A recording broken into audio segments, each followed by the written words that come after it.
Estamos de volta com o programa Sem Filtro e o nosso convidado de hoje é o deputado federal Gastão Vieira. Lembrando que este programa também está disponível no nosso canal do YouTube e nas mídias sociais. Eu vou abrir este bloco para as perguntas dos jornalistas convidados. Fiquem à vontade. Deputado, desde a redemocratização para cá, todo o debate no que diz respeito à educação, ele gira em torno de criação de fundo, de mais recursos. Em 2015, a gente chegou a ter 17% de tudo que foi gasto com fundo público, com recurso público, foi gasto com educação. Hoje, o Brasil, no que diz respeito à relação PIB, investimento na educação, com outros países, ele está lá entre os 15 primeiros. O Brasil gasta 7,5%, que é um bom percentual. Pois é, na relação PIB ele está muito bem colocado. Mas só que quando a gente vem para a relação PISA, que o senhor acabou de dizer, a gente está lá em último lugar. E a gente tem países que na relação PIB com o investimento estão lá em 30º e ocupam 4º, 5º, 6º lugar.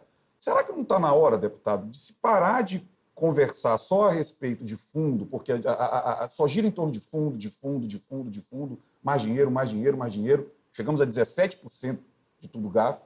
E nunca se discute método de educação, nunca se discute como é que a educação, para ser aplicada no interior do Maranhão, ela tem que funcionar para a criança que está lá na comunidade quilombola, ou se o método que é empregado para a pessoa que está aqui na zona urbana ela é a mesma. Será que não está na hora da classe política, da sociedade, mudar um pouco esse paradigma? Porque ele está mais do que visível nos últimos 20 anos. Não deu resultado algum. Linhares, você está coberto de razão. Nós temos de discutir duas coisas. Primeiro, como é que nós chegamos na sala de aula? Para chegar na sala de aula, eu tenho que discutir o método mais fácil, mais condizente com o aprendizado da criança. Nós estamos há 15 anos numa briga ideológica terrível entre o método construtivista, que é o método que diz que todo menino ele tem uma série de vantagens, de virtudes, e que compete ao professor puxar isso para fora. É uma mistura de um método finlandês, que deu muito certo lá, com Paulo Freire. E, do outro lado, o pessoal do método fônico, que eu fui alfabetizado. B é abá, B é bé, B e bi, junta as sílabas e a gente aprende a ler. Só que essa briga ideológica não permite que se chegue a uma conclusão. E nem permite ao MEC, seja no governo de Fernando Henrique, como foi, seja no governo Lula e depois no governo Dilma, que se tome uma decisão qual o método que se tem de usar. Portanto, você hoje, no Brasil, é obrigado a usar o método construtivista, daí um pouco esse total endeusamento que a esquerda tem com Paulo Freire, né? Sem que você tenha a possibilidade de usar o método fônico, mesmo quando você tem evidências de que o método fônico funciona. Porque o que se fez no Ceará foi método fônico. Não foi método construtivista. E o Brasil inovou uma coisa. Método construtivista sem apoio. Acabaram o caderno de caligrafia, acabaram o livro de apoio, acabaram o tabuado, acabaram tudo. Você tem de tirar o que o aluno tem de melhor puxando do aluno. Isso pode ser que aí que esteja. Eu acho que você puxa uma enorme discussão que está no cerne de toda a discussão que nós temos que ter. Nós estamos gastando bem esse dinheiro? O senhor acha que se tem perspectiva para essa mudança? O senhor que está lá dentro, com absoluta certeza, deve estar participando dos debates. Existe, pelo menos, a tentativa de uma mudança de paradigma ou a coisa vai ficar em criar fundo, ad infinito? Aliás, para surpresa minha, inclusive, esse ministro que está aí pegou um relatório da Câmara de 2004, leu o relatório, e achou que o caminho do programa de alfabetização que ele quer fazer é esse. Aí nos chamou, perguntou se a gente tinha alguma objeção. Não, me disse, quer usar o método, eu vou usar mesmo, vou usar mesmo e tal. Então, há 3 meses atrás, ele anunciou um grande programa de alfabetização baseado nesse método.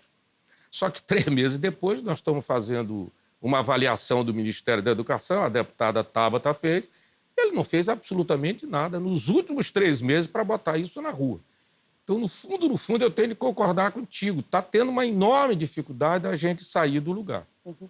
Mas o governo Bolsonaro é que está pondo essa discussão na mesa. E como o ministro assusta todos nós, a gente fica um pouco arrupiado com a maneira como ele conduz as coisas, a facilidade de se criar consenso para fazer isso, eu acho hoje muito baixa. Com relação à reforma administrativa, que o governo recuou e ficou para o ano que vem. Então, já é mais uma reforma que não vai entrar para o orçamento do ano que vem, vai ser rediscutida para entrar no que vem. Eu queria saber a sua opinião com relação à reforma administrativa, principalmente no quesito mais polêmico, que é a flexibilização da estabilidade do servidor público. Olha, eu vi as 3 reformas. Estão cheias de pegadinha. Ou seja, o diabo ali mora efetivamente nos detalhes. Quer dizer, o governo, talvez até consciente e com medo das ruas, porque há uma vontade enorme que as ruas venham para a rua para justificar uma série de coisas, o governo disse, não, vamos deixar isso um pouco para lá, o pau está comendo no Chile, começou a comer na Colômbia, vamos devagar, etc. Eu vou dar só um exemplo para vocês 4. Uma mudança é você pegar hoje, obrigatoriamente, você gasta 12% com saúde. Gasta 25% com a educação. O que está lá na pegadinha? Junta 25 com 12, forma os 37 e compete ao prefeito decidir se ele vai gastar 12 com a educação e 25 com saúde ou 25 com saúde e 12 com a educação. Isso é uma mudança que vai no bom sentido? É. O prefeito vai deixar de ser imperador e vai ter de ir na Câmara de Vereadores negociar com os vereadores se ele bota mais para a educação ou se ele bota mais para a saúde, porque os vereadores é que vão decidir na hora de votar o orçamento, que é uma peça absolutamente insignificante na maioria das câmaras municipais. Aí tem o negócio da demografia brasileira. Nós vamos ter mais velhos do que crianças. Ou seja, a saúde vai exigir, pela própria mudança demográfica, mais dinheiro do que a educação. Então, deixar isso na mão de um administrador municipal, sem receita. Aqui nós temos uma preguiça tributária enorme, ninguém quer arrecadar nada, porque tem medo do eleitor punir. Como é que esse cara vai fazer isso funcionar? A ideia é boa, mas acho que não foi discutida o suficiente para a gente resolver esse problema. Segunda questão, funcionário público. Em Portugal, o pau quebrou, eles acabaram lá com o 13º salário do servidor público. Foi um processo lento, doloroso, etc. Aqui, você poderá ter 15% de determinadas carreiras. Já tem exceção, né? As carreiras de Estado vão ser excepcionadas. Você pode mandar o funcionário para casa e descontar o salário dele. Isso não é um processo que se discuta com facilidade no Brasil. São corporações fortíssimas que vão sentar tenda lá no Congresso e vão cobrar dos deputados uma decisão. O que vocês vão fazer com a gente? Portanto, eu creio que o governo recuou um pouco, porque o nosso amigo Paulo Guedes, como ele fez na capitalização, ele nunca tem convicção do que ele está fazendo. Tem coisas boas, eu acho que a reforma vai no sentido correto, mas do jeito que foi colocado lá, eu só lembro vocês, eu vou empregar jovens de 17 a 28 anos com o dinheiro de quem está desempregado e vive do seguro-desemprego. Portanto, tem algumas coisas que estão muito sinais trocados hoje, não só na educação, como na economia brasileira. Deputado, recentemente a CAPES ela recebeu as primeiras propostas de mestrado na modalidade à distância.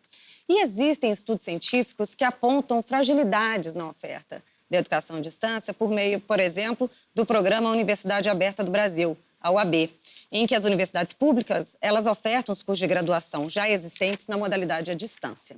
As fragilidades apontadas, elas se relacionam, por exemplo, com a infraestrutura dos polos das cidades, no acesso desigual do sistema acadêmico interno nas universidades, entre outros aspectos. Qual é a avaliação do senhor em relação a esta possibilidade de cursar a pós-graduação à distância? Olha, com muito cuidado. Você tem um problema que, num país com as dimensões continentais do Brasil, o ensino à distância é peça fundamental. Esse é um ponto. Segundo ponto, como nós temos, como eles dois colocaram bem, uma precariedade no ensino de formação. Quem quer fazer um ensino superior, ele vem com uma base um pouco ruim. E o Enem mostra muito isso. Enquanto em medicina você tem que fazer 800 pontos, 900 pontos, em carreiras como contabilidade, administração, pedagogia, que é de professor, ali com 480 pontos você consegue entrar numa universidade. Muito grande. Segundo lugar, nos chama a atenção a seguinte coisa.